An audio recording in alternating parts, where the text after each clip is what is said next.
তাই না? কিছু শব্দ মুখস্থ করতে বলেছিলাম, আশা করি সবার মনে আছে এবং সবাই দেখেছেন। শব্দগুলো আমি আজকেও আবার একটু লিখবো, তবে স্টেপ বাই স্টেপ।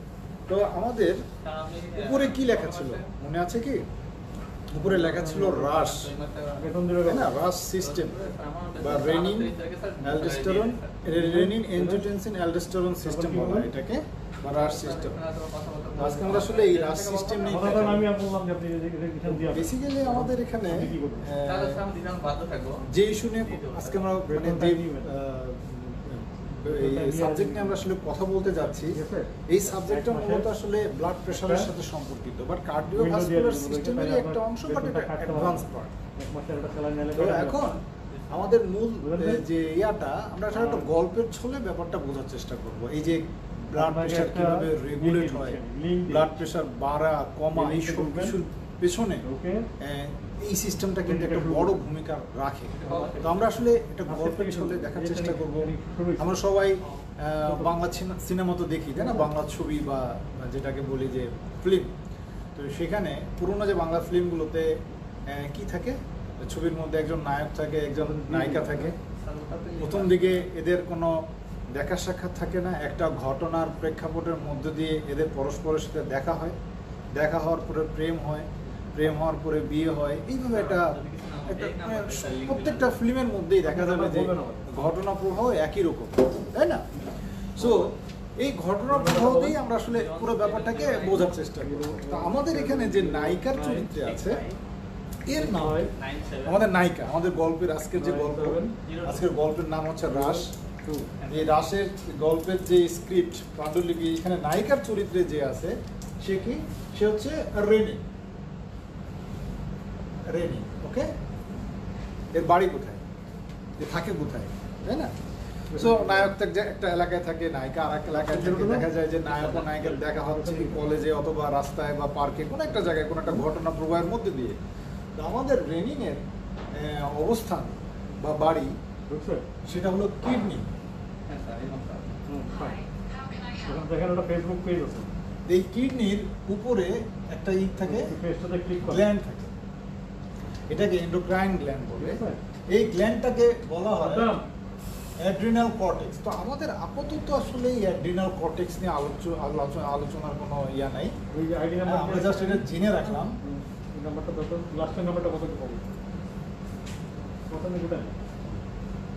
বা অ্যাড্রিনাল গ্ল্যান্ড, অ্যাড্রিনাল গ্ল্যান্ডের উপরের অংশ এবং ভেতরের অংশ, দুটো অংশ। এর উপরের অংশটা যেটা সলিড পোর্শন, সেই সলিড পোর্শনটাকে বলা হয় অ্যাড্রিনাল কর্টেক্স, এবং ভেতরের যে ফাঁপা জায়গাটা এটাকে বলা হয় অ্যাড্রিনাল মেডুলা। তো আমরা আসলে এটা নিয়ে এখন মাথা ঘামাবো না, আমরা শুধু মনে রাখবো যে কিডনির উপরে একটা গ্ল্যান্ড আছে, সেই গ্ল্যান্ডটাকে বলা হয় কি অ্যাড্রিনাল কর্টেক্স, ওকে? সো এই কিডনি থেকে রেনিন রিলিজ হচ্ছে। রেনিন হচ্ছে আমাদের নায়িকা, আমাদের গল্পের নায়িকা। অন্যদিকে আমাদের গল্পের যে নায়ক, সে হলো কি? সে হচ্ছে লিভার থেকে আগত, লিভার, তাই না? লিভার থেকে, এর বাড়ি হচ্ছে লিভার। গল্পের নায়কের নাম হচ্ছে এনজিওটেনসিনোজেন।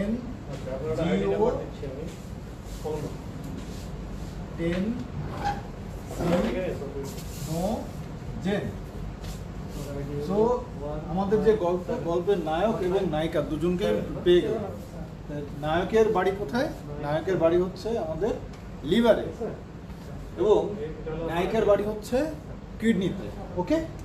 তো এদের দুজনের দেখা হয় কোনখানে? এদের দুজনের দেখা হয় আমাদের ব্লাড স্ট্রিম, রক্ত প্রবাহে। এরা দুজন মিলিত হয়, মিলিত হয়ে এদের সাথে দেখা হয়, ভাব বিনিময়, প্রেম হয়, ঠিক না?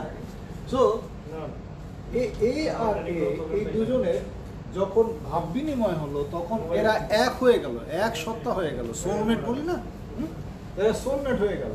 সোলমেট হয়ে কি হলো? সোলমেট হয়ে এরা হয়ে গেল এনজিওটেনসিন 1,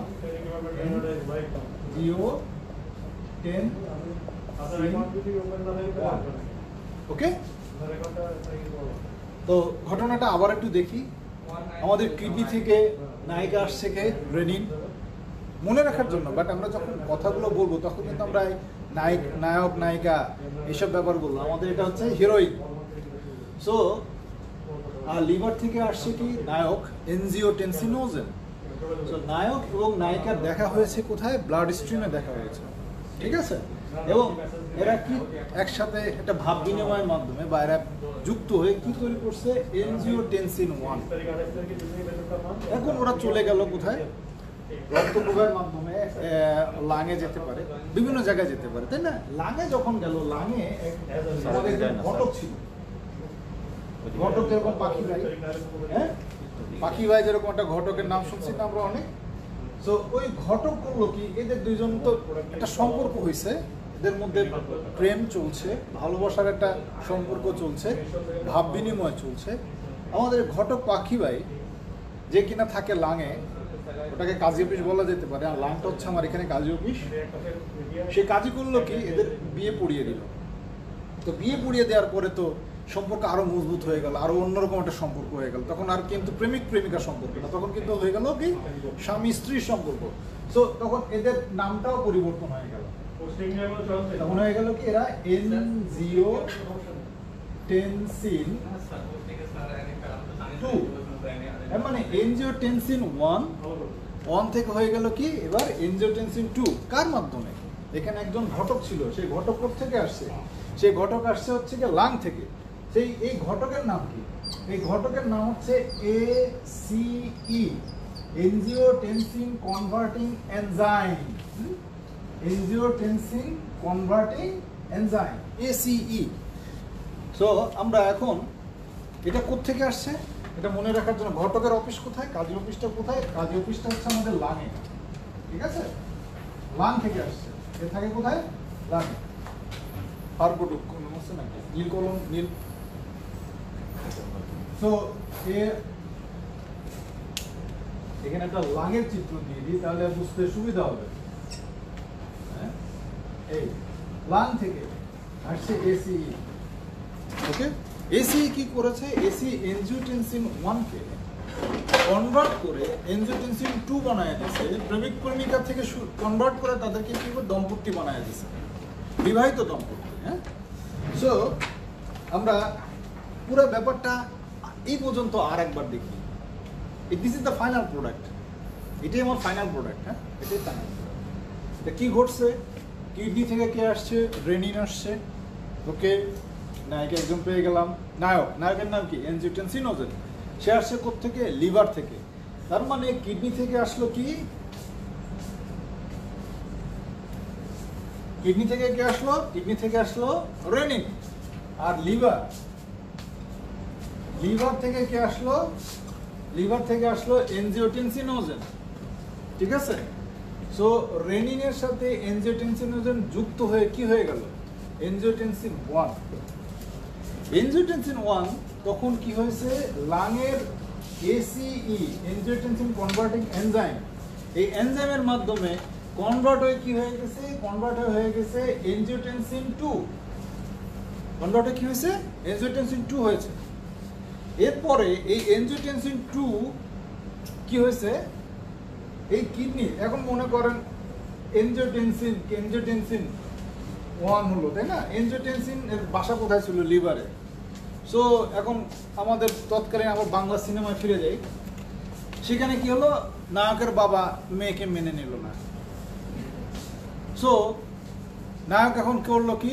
নায়িকা তাকে পরামর্শ দিল, চলো আমার বাপের বাড়ি যাই, দেখি ওখানে করা যায় কিনা। সো নায়ক এখন চলে আসলো কোথায়? নায়িকার বাপের বাড়ি, ঘর জামাই থাকতে, ঠিক আছে?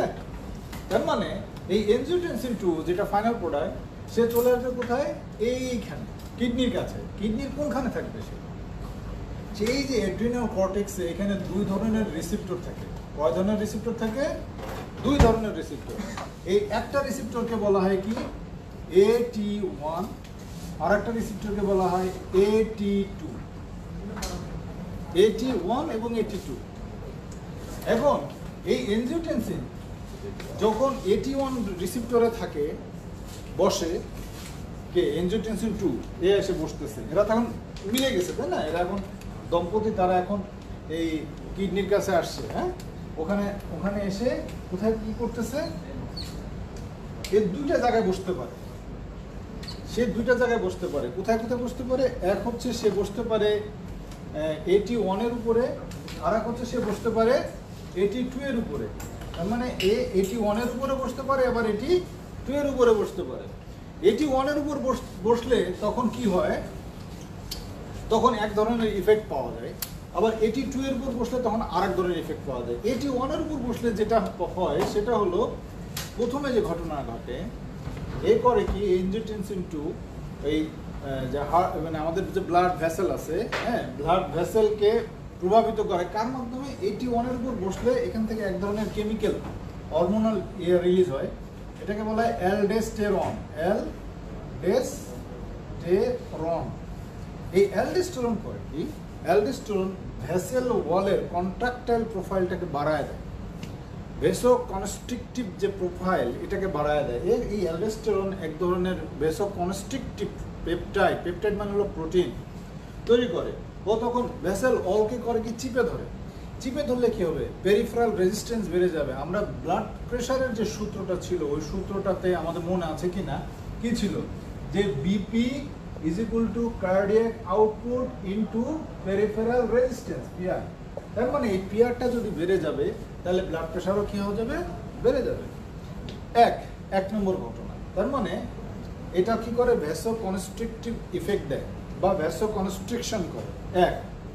দুই নম্বর আরেকটা ঘটনা ঘটে, ব্লাডের ভেতরে যে পানিগুলো থাকে, ওয়াটার থাকে, ব্লাড কার্ডিয়াক আউটপুট বলতে হচ্ছে ব্লাড ভলিউমটাকে বোঝায়। এখন এই প্রেশারটাকে রিডিউস করার জন্য কিডনির মাধ্যমে সে করে গিয়ে পানিটাকে বের করে দেয়, ব্লাড থেকে অতিরিক্ত যে পানিগুলো আছে, বজ্র পদার্থগুলো বেরিয়ে যায়।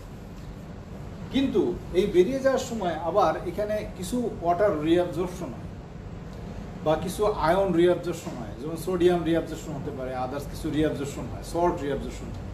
এবং এই রিঅ্যাবজর্পশনের সময় দেখা গেল এ করে কি, এই এন্টি ডায়ুরেটিক হরমোন নামে এক ধরনের হরমোনাল প্রোফাইলকে অ্যাক্টিভেট করে দেয়।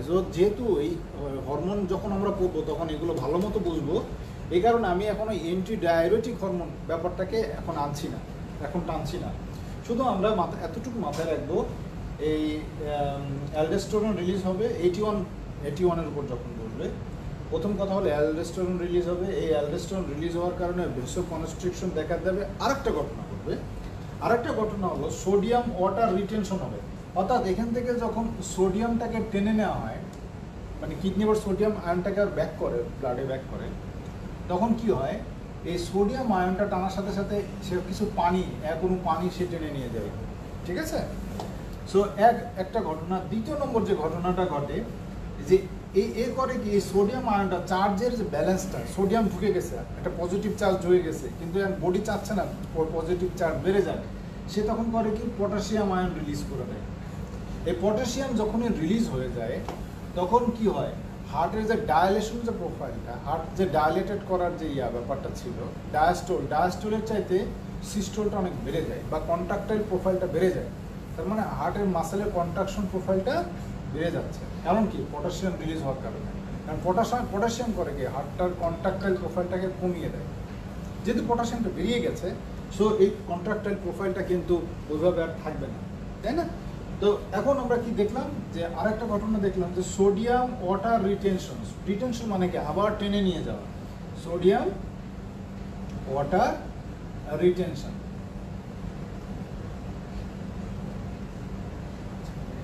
তাহলে এটা হলো 81 এর উপর যখন বসে, কে বসে, এনজিওটেনসিন 2টা যখন 81 এর উপর বসে তখন এই ঘটনাটা ঘটে, ঠিক আছে। এগুলো হচ্ছে কি প্রতিদিন চর্চায় রাখতে হবে, আজকে যাদের পরীক্ষা হলো এরা অলরেডি ট্রেনিংটা শেষ করে আসছে। সো এরা মোটামুটি যারা প্রথম স্ল্যাবে আসছে, মোটামুটি এরা ভালোই করেছে যাবত ট্রেনিংগুলোতে। বাট আজকে ভাইবা দিতে এসে যখন তাদেরকে বেসিক নিয়ে জিজ্ঞেস করা হলো, তারা বলতে পারছে না, এটাই স্বাভাবিক। কারণ কি, কারণ হলো দীর্ঘদিনের গ্যাপ, নতুন জিনিস, এগুলো যদি আমরা বারবার চর্চা না করি তাহলে কিন্তু আমাদের মনে থাকবে না। একটা জিনিস পড়া শেষ হয়ে গেল, বাস ওটা ভুলে গেলাম, ওটা কখনো টাচ করে দেখলাম না, আমরা কিন্তু এটা কখনই আর যখন হঠাৎ করে আমাদেরকে জিজ্ঞেস করা হবে আমরা কিন্তু মনে করতে পারবো না, ঠিক আছে। শব্দগুলো আমাদের মাথায় আর আসবে না, এই কারণে প্রতিনিয়ত এগুলোকে কি চর্চা করতে হবে বাসায়, ঠিক আছে। সো প্রতিনিয়ত চর্চা করতে হবে। এই জন্য আপনাদের ক্ষেত্রে যেটা ঘটবে, আপনাদের এই ব্যাচটায় আপনাদের বারবার সারপ্রাইজ টেস্ট হবে, পুরোনো ইস্যুগুলো নিয়ে আবার পরীক্ষা হবে, ঠিক আছে। পুরোনো ইস্যুগুলো নিয়ে বারবার আপনাদের পরীক্ষা মুখোমুখি দাঁড়াতে হবে। এনিওয়ে, তাহলে আমরা দেখলাম sodium water retention. Sodium water রিটেনশনের ফলে কি হলো, কার্ডিয়াক আউটপুট বেড়ে গেছে। পানি যেটা বের করে দিয়ে মানে প্রেশারটাকে ভলিউমটাকে কমানোর চেষ্টা করছিল, 5 লিটার থাকার চেষ্টা করছিল, কিন্তু এই ওয়াটারটা রিটেনশন হওয়ার কারণে আয়তনটা বেড়ে গেছে। তাহলে কি প্রেশার বেড়ে যাবে না? তাহলে কার্ডিয়াক আউটপুটও যদি বেড়ে যায় তাহলে কি হবে, ব্লাড প্রেশার বেড়ে যাবে। তার মানে এই সিস্টেমে দেখা যাচ্ছে দুভাবেই ব্লাড প্রেশার বাড়াতে সাহায্য করছে। প্রথমভাবে সে কিভাবে বাড়াতে সাহায্য করছে? প্রথমভাবে বাড়াতে সাহায্য করছে হচ্ছে ভ্যাসোকনস্ট্রিকশন ইফেক্টের মাধ্যমে। দ্বিতীয়ভাবে বাড়ানোর সাহায্য করছে ভ্যাসোকনস্ট্রিকশন ইফেক্ট মানে কি, পেরিফেরাল রেজিস্ট্যান্স। আর দ্বিতীয়ভাবে যেটা সাহায্য করছে সেটা হলো কার্ডিয়াক আউটপুট বাড়িয়ে দেওয়ার মাধ্যমে। তার মানে এই দুটো প্যারামিটারে যখন ব্লাড প্রেশার বাড়ে তখন স্বাভাবিকভাবে এটা বেশ ভালোই বাড়তে শুরু করে। তো এখন আমি যদি চাই যে না, আমার হয়তো ব্লাড প্রেশার বেড়ে গেছে, আমি ব্লাড প্রেশারটাকে কমাতে চাচ্ছি, আমরা কয়ভাবে কমাতে পারি? আমরা দুভাবে কমাতে পারি। দুভাবে কিরকম? একটা হলো এই এসিই ইনহিবিট করে দিতে পারি। এই এসিইটাকে কি করে দিতে পারি? বন্ধ করে দিতে পারি। বন্ধ করে দিলে কাজই নাই, কাজই তো নাই, তাই না? বিয়েকে পড়াবে, এনজিওটেনসিন 2 আর হবে না। এনজিওটেনসিন 2 না হলে তো আর এখানে বসে কোনো ঝামেলা করতে পারবে না, তাই না? সো এটাকে বন্ধ করে দেয় যেসব ড্রাগ, সেসব ড্রাগের শেষে প্রিল থাকে। কি থাকে? প্রিল। সেসব ড্রাগের শেষে, কোনো ড্রাগের শেষে যদি প্রিল দেখো, মানে জেনেরিক নেমে প্রিল দেখো, তাহলে বুঝবা যে এটা হলো গিয়ে কি এসিই ইনহিবিটর। আর একটা হলো হচ্ছে এই যে 81 রিসেপ্টরটাকে সিলেক্টিভলি 81 রিসেপ্টরকে 82 রিসেপ্টরকে ব্লক করা যাবে না, কারণ এই যখন 82 রিসেপ্টরে বসে সে কার্ডিও প্রোটেক্টিভ ইফেক্ট দেয়। কার্ডিও, হার্টকে প্রোটেক্ট করার জন্য যে ইফেক্ট, এটাকে বলা হয় কার্ডিও প্রোটেক্টিভ ইফেক্ট শো করে। তার মানে 82 রিসেপ্টর কি দেয়, কি ধরনের দেয়, সাপোর্ট দেয়, কার্ডিও প্রোটেক্টিভ সাপোর্টটা দিয়ে থাকে। তার মানে আমরা দেখলাম যে এই এনজিওটেনসিন 2টাকে হতে না দিয়ে আমরা একটা কাজ করতে পারি।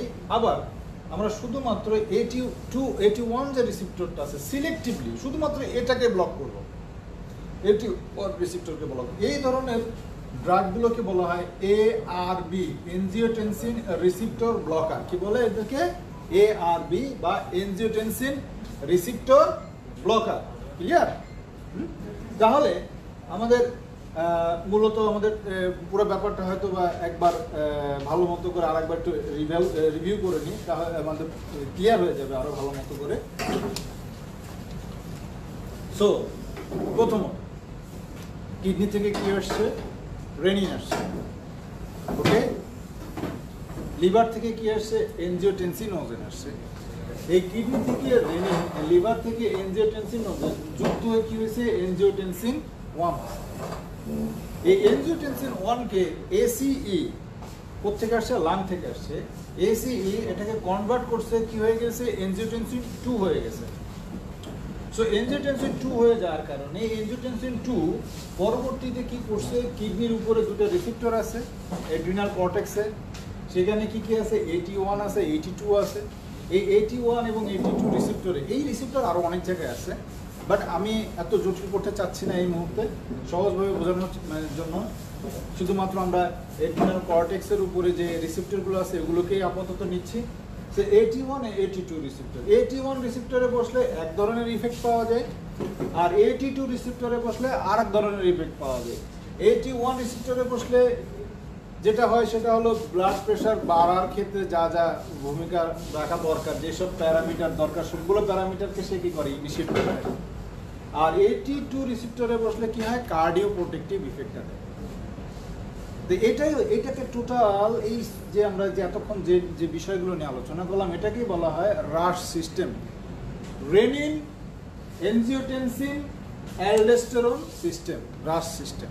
তার মানে কোনটা থেকে নেওয়া হয়েছে? এই শব্দটা থেকে এটা বা এটা, এখান থেকে এটা থেকে এই শব্দটা এবং এই শব্দটা, এই তিনটা শব্দ মিলে এই সিস্টেমের নামকরণ করা হয়েছে রেনিন, এনজিওটেনসিন, অ্যালডোস্টেরন সিস্টেম বা রাশ। ঠিক আছে? এটা কি আশরাফুল? এটা কি 104 বেচেন আপনি? So that's all. হ্যাঁ, আজকে এতটুকুই। Thank you. পরবর্তীতে আমরা আসলে আজকে আমি রেসপিরেটরি সিস্টেমটা পড়াতে চেয়েছিলাম। এই সিস্টেমটা